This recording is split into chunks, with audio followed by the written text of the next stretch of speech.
В Якутске состоялась научно-практическая конференция о влиянии ракетно-космической деятельности на окружающую среду и человека, продолжит Виталий Абрамов.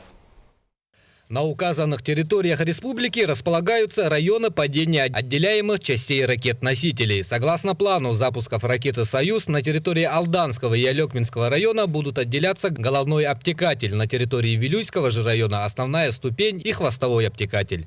Последние и больше всего беспокоят жителей Якутии, так как в Вилюйском улусе граница участков падения находится всего лишь в пара десятках километрах от села Второй Кюлят и охватывает места пастбища домашних животных и ряд ручьев, которые впадают в реку Вилюй. Это уровень возможности заболеваемости онкологическими заболеваниями того населенного пункта, который я родился, вырос, они на наивысшем уровне.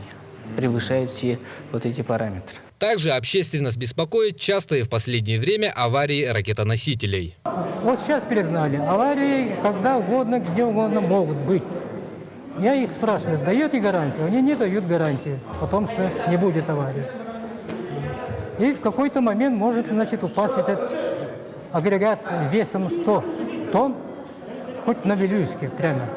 Таким образом, научно-практическая конференция была организована с целью информирования якутян о надежности космической деятельности и формирования программы научных исследований в будущем.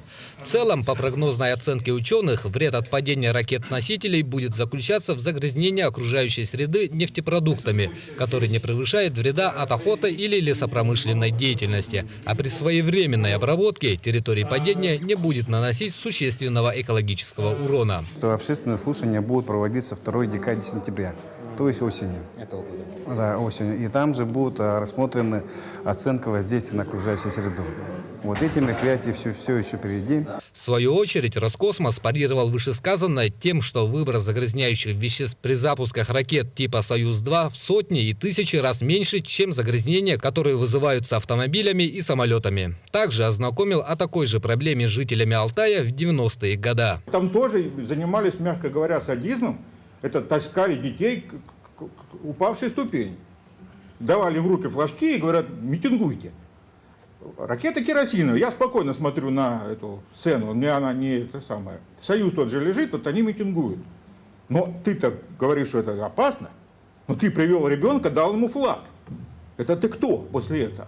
А что касается аварий «Протона», агентство сообщило, что на его замену готовится новый тип ракетоносителя «Ангара», испытания которого уже начались в Плесецке. Носитель «Протон», который так критикуем в последнее время, на самом деле он уже 65-го года летает и использует компоненты топлива экологически небезопасные.